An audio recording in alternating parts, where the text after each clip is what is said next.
SER Podcast. Hola, soy Javier Ruiz y esto es Hora 25 de los negocios. Hoy, impuesto a la banca y a las energéticas. Que el Gobierno aprobará un impuesto excepcional y temporal a las grandes entidades financieras que ya se están empezando a beneficiar de las subidas de tipos de interés. Este fue el anuncio de Pedro Sánchez en el debate del Estado de la Nación. Sánchez anunciaba un impuesto a la banca y un impuesto a las energéticas.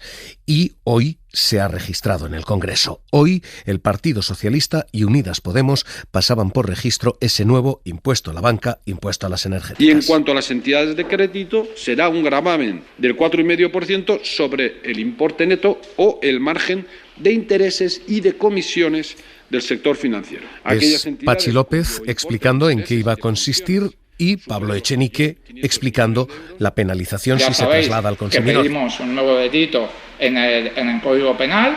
De todas maneras, vamos a estar vigilantes para ver cómo funciona este nuevo gravamen y, evidentemente, que no lleven a cabo esa práctica de repercutir en los precios, que es una práctica que atenta contra el interés general y que no se puede permitir.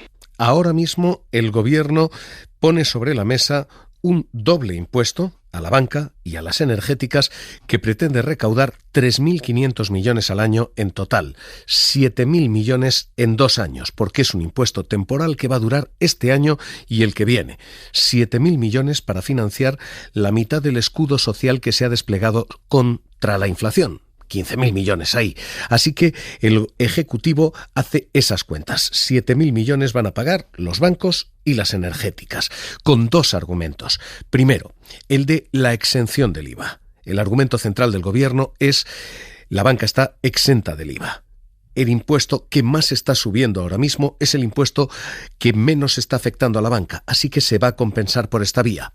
2. El argumento del pacto de rentas. Incluso si se moderan los salarios, tanto las energéticas como la banca tienen menos personal que el resto de la industria y, por tanto, su freno a las nóminas contribuiría menos a ese pacto de rentas que cualquier otra empresa. Así que, con esos 2 argumentos, lo que se dice es se crea un gravamen nuevo, un recargo extra para energéticas y para banca.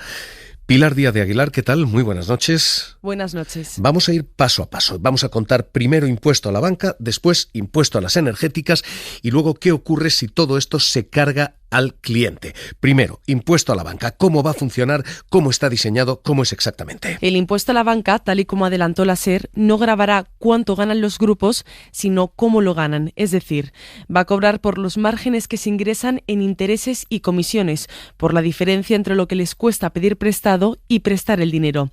¿Quién lo gana? Todos los bancos que superen 800 millones en esos márgenes. Eso significa todo el IBEX, Santander, BBVA, CaixaBank, Sabadell y Bankinter, entre otros. ¿Y cuánto? Pagarán un 4,8% de ese margen, en total 1.500 millones de euros anuales. Es una cifra que se justifica con 3 argumentos. Primero, muy inferior a su rescate, dice el Ejecutivo. Segundo, que compensa la excepción de IVA de la que goza el sector. Y tercero, que incorpora a la banca un pacto de rentas, porque los bancos tienen menos personal que las demás entidades e incluso si aplicaran esa contención salarial, ese pacto de rentas, su peso sería menor que el resto de empresas, dice también el Gobierno. Así que 4,8% de los márgenes de lo que los bancos tienen entre lo que les cuesta pedir prestado a ellos y prestar al cliente, de lo que les cuesta prestar un servicio a ellos y cobrárselo al cliente. Los márgenes de intereses y de comisiones, tal y como les adelantó anoche la SER. Este es el primer capítulo. No se van a gravar los beneficios, sino los márgenes de interés y los márgenes de comisión. ¿Por qué? Primero, porque el Gobierno considera que esos beneficios son moldeables. Hay escudos fiscales y hay cuestiones que pueden provisionarse este año y menguan los beneficios sin que realmente esos beneficios estén tan menguados. Así que, puesto que el beneficio final es más o menos adaptable, lo que se hace es ir directamente a la parte de arriba, a comisiones y a ingresos. Y esa misma filosofía se va a aplicar también a las eléctricas. Tampoco se va a gravar el beneficio de las eléctricas, sino que lo que se va a gravar son sus volúmenes de negocio, fundamentalmente, ¿no, Pilar? El impuesto a las energéticas grava a eléctricas, gasistas y petroleras que tengan volumen de negocio por encima de 1.000 millones de euros. Eso significa Iberdrola, Naturgy, Endesa, Repsol, entre otras. Y el nuevo gravamen no va a cobrar por sus beneficios, sino por su cifra de negocio anual en España. Ojo, porque no pagarán por actividades en otros países. ¿Cuánto? En concreto, un 1,2% de ese volumen de negocio. Las eléctricas pagarán 2.000 millones de euros en 2 plazos. En febrero pagarán el 50% y en septiembre otro 50% durante 2 años. Es una prestación finalista que el Ejecutivo justifica asegurando que se refuerza la capacidad del sector público de adoptar medidas paliativas en refuerzo del pacto de rentas. En total, en 2 años recaudará 7.000 millones de euros para pagar el escudo social de 15.000 desplegado para compensar por la subida de la inflación. Este es el impuesto. Eléctricas que tengan y muevan más de 1.000 millones de euros, y eso significa todas las del IBEX, todas las que están en las referencias de la CNMC, Iberdrola, Naturgy, Endesa, Repsol, todas ellas van a ser gravadas.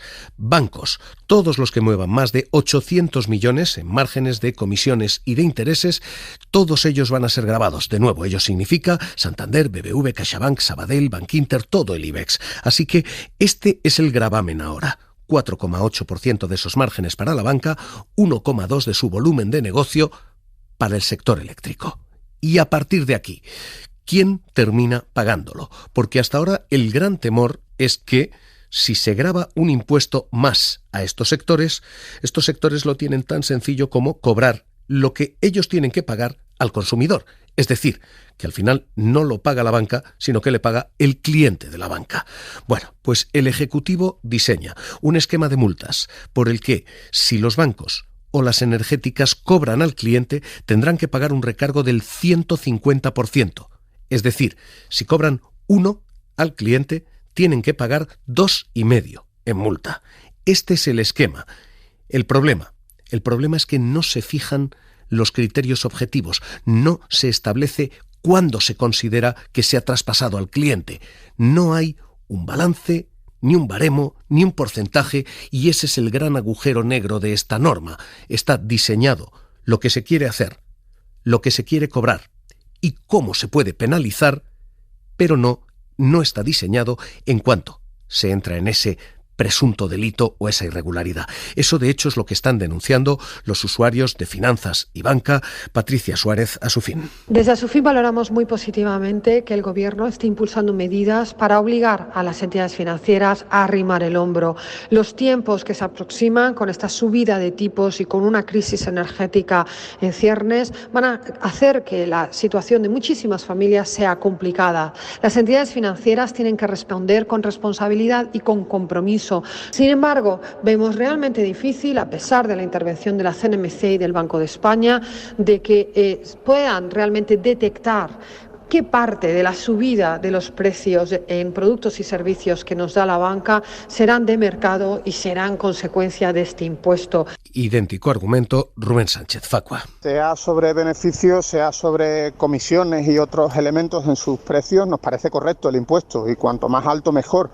La cuestión es cómo va a impedir el Gobierno que la banca reaccione aplicando subidas para que al final paguemos nosotros, paguemos los consumidores. Sobre todo nos lo preguntamos porque los bancos han subido comisiones en los últimos tiempos, algo que está prohibido en contratos vigentes, y no ha actuado el Gobierno, no ha actuado ninguna comunidad autónoma, no ha actuado nadie. Se ha vulnerado la legislación, se ha vulnerado la normativa de protección al consumidor, que prohíbe un incremento tarifario en la banca si no hay una motivación válida que ya estuviera recogida en el contrato.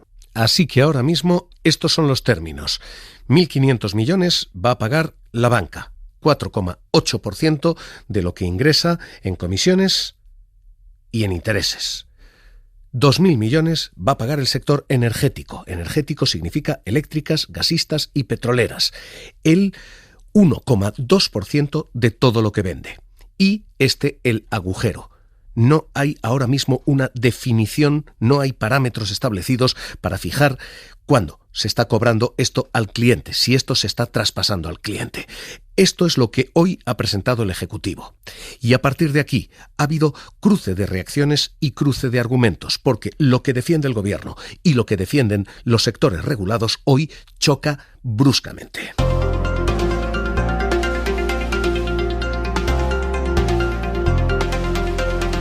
Cruce de argumentos número 1. Es demasiado dinero. Eso es lo que dice la banca. La banca dice, este es un impuesto excesivo, que además se suma a todos los impuestos que ya hay. Hoy el Ejecutivo dice, es mucho menos dinero que los 59.000 millones del rescate que todavía no se han devuelto. Y la banca responde, José Antonio Álvarez, Santander. Lo primero que me preocupa es que se estigmatiza al sector. Que aquí hay una situación que tiene unos orígenes muy claros de por qué tenemos esta inflación y de pronto la solución parece ser cargar a algunos sectores, se les estigmatiza al sector y eso, más allá de los incidentes, me preocupa porque en el periodo del COVID si algo ha hecho el sector ha sido un esfuerzo enorme. Además, la banca dice, esto no es un impuesto, esto es un impuesto más. Y el Estado responde, es cierto, es otro impuesto más, pero esto no es una doble imposición, dice el Gobierno, porque este no es un gravamen sobre cuestiones que ya estén gravadas, 1, y 2, incluso si se suma un 4,8 al 25 que ya pagaba la banca, todavía se está por debajo del 30 que se paga en Europa. Hoy las entidades, César González, Sabadell, responden. La carga impositiva soportada por los bancos es ya elevada y superior a la de otros sectores. Es imprescindible que el hecho imponible que se defina para el nuevo impuesto respete el principio de neutralidad y también que grave por igual a todas las entidades en España. Así que el perímetro y el tamaño del impuesto es la primera de las broncas y los choques hoy entre gobierno y sectores regulados. El segundo es qué se entiende por esos beneficios caídos del cielo, porque los bancos dicen no hay beneficio caído del cielo alguno. Los tipos que suben simplemente son la circunstancia contraria del mercado a cuando ellos han perdido dinero. Y lo mismo dice Repsol, cuando Repsol dice los precios bajos no se los ha compensado nadie y ahora los precios altos sí se los cobra alguien, Hacienda. I like to point out that Repsol doesn't have windfall profits. Es Josu Jon Imaz sector margins are cyclical.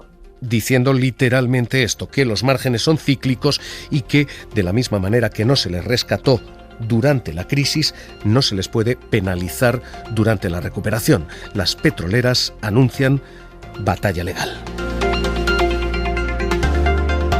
Y queda un tercer choque de argumentos, y es el de si esto constituye o no doble fiscalidad, es decir, cobrar dos veces el mismo impuesto.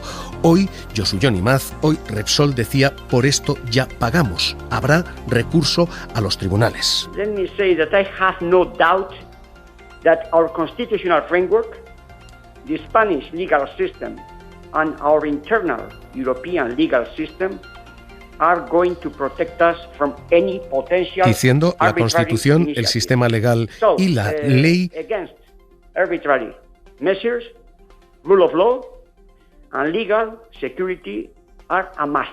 Protegen contra medidas arbitrarias, la fuerza de la ley y la seguridad jurídica. ¿Qué responde el Estado?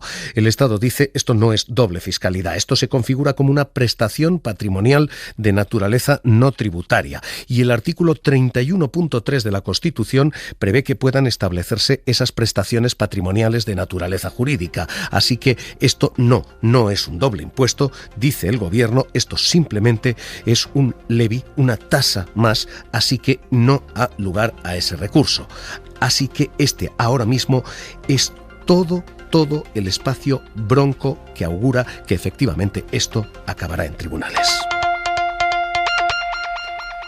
Todo esto se ha presentado el mismo día en que presentaban resultados y cuentas las entidades financieras. La fecha no parece casual porque el Ejecutivo ha escogido para presentar esto el día en que rendían cuentas Repsol, Santander, Iberdrola o Acerinox. Y esas cuentas efectivamente son de beneficios récord, como no habíamos visto. Los del Santander.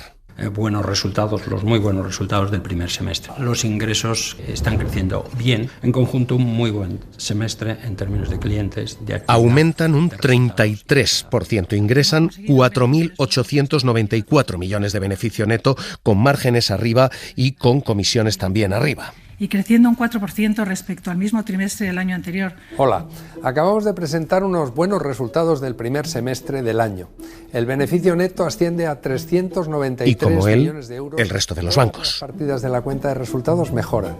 Más ingresos, menos costes y menos dotaciones por insolvencias. Lo mismo ha ocurrido hoy con Repsol. Repsol más que duplica sus beneficios.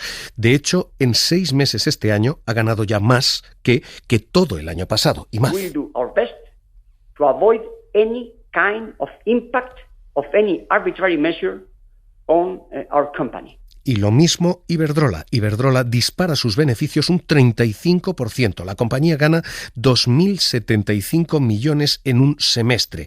Eso sí, asegurando que lo que gana, lo gana fuera de España. Ha ocurrido exactamente igual con Acerinox. Acerinox, quien vende materias primas, ha obtenido sus mejores resultados en 52 años. El beneficio de la compañía es de 609 millones de euros. El año pasado fue de 200. Ha aumentado un 201%. Así que con estos beneficios, el Ejecutivo dice, lo decía la vicepresidenta Nadia Calviño, hay que arrimar el hombro. He trasladado al sector bancario el objetivo de recaudar 1.500 millones de euros al año y nuestra determinación para articular este gravamen de una manera que no deteriore la solvencia del sector y, por supuesto, que no perjudique la concesión de crédito o el bienestar de los clientes y del conjunto de la ciudadanía española. Este es el momento de estar todos a la altura de las circunstancias, de arrimar el hombro y de pensar en el bienestar general. Desde el Gobierno lo tenemos muy claro. Como ven, hoy esta es la fecha escogida por los resultados. Las compañías responden, estos son los resultados de la recuperación. Pero nadie echó un salvavidas en los resultados de la crisis. Así que hoy, como están viendo, el choque es importante, hay mucho cruce y buscamos análisis y diagnóstico pericial. Mónica Melle, profesora de Economía Financiera de la Universidad Complutense de Madrid, Economistas frente a la crisis. ¿Qué tal? Muy buenas noches. Muy buenas noches. ¿Es un impuesto justo, como dice el Gobierno, o esto genera inseguridad jurídica, como dice el sector? Es un impuesto de justicia social, claro, porque hay que repartir los costes, las cargas de la crisis que estamos sufriendo derivada del conflicto bélico y en la cual, pues, como muy bien has puesto de manifiesto, determinados sectores económicos se están beneficiando y están teniendo unos beneficios, pues, desorbitados. Por lo tanto, es el momento de contribuir de forma equitativa entre todos y los que más tienen y los que más están ganando, pues deben de contribuir en mayor medida.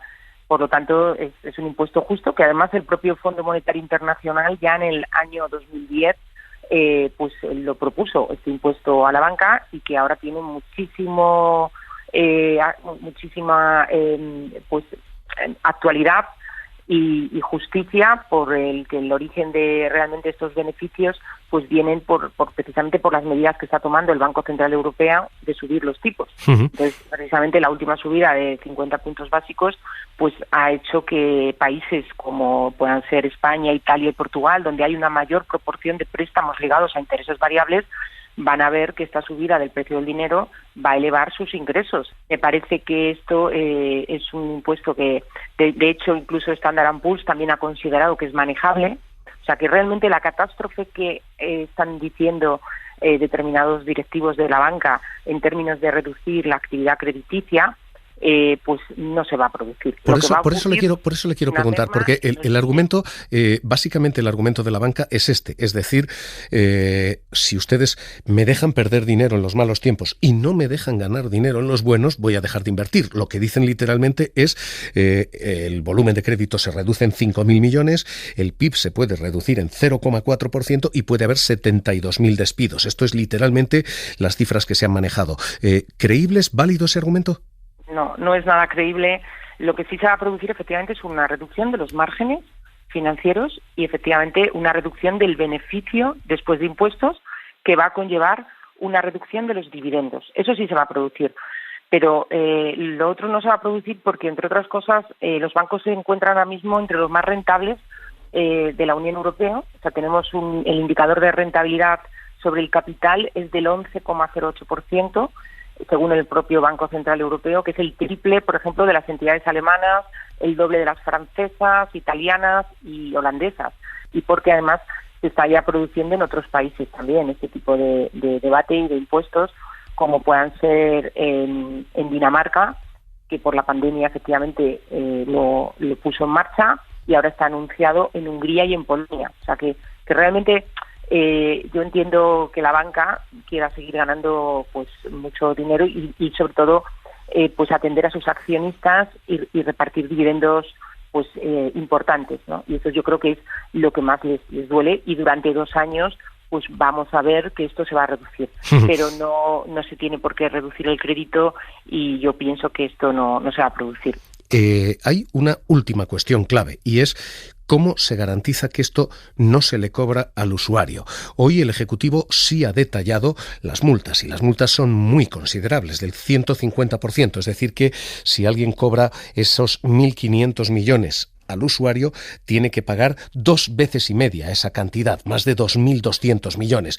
Pero la cuestión es ¿cuándo se considera esto? Porque no hay parámetros objetivos que digan si usted cobra más del 7%, esto ya es que se lo está cargando al cliente. ¿Cómo se garantiza esto? ¿Esto va a funcionar? Esto va a ser complicado de funcionar. Es verdad que hay un riesgo de traslado de este tipo de impuestos a los clientes vía comisiones, porque esto es una práctica desgraciadamente bastante habitual en la banca.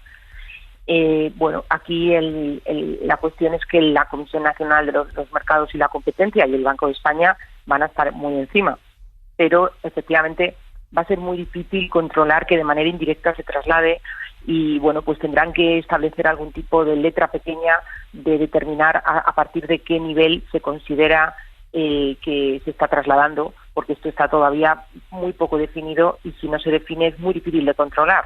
Por lo tanto, habrá que definir cuál es el nivel aceptable de comisiones y de costes que se deben de pagar por los clientes, ¿no? Entonces, esto va a ser difícil. Yo creo que en alguna medida se va a trasladar, y también la recaudación también es probable que no sea, es otra cuestión diferente, pero también es verdad que a lo mejor no se llegue a tanta recaudación. Pero bueno, yo pienso que bienvenido sea que contribuyan los que están ganando más a sufragar los costes de esta crisis. Pues Mónica Melle, profesora de Economía Financiera de la Complutense de Madrid, Economistas frente a la crisis, gracias por estar esta noche aquí en Hora 25 de los Negocios. Un abrazo. Un abrazo. Hasta luego.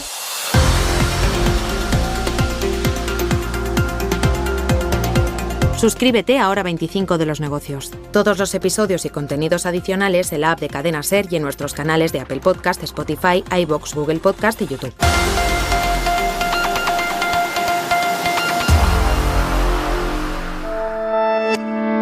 Cadena SER. La radio.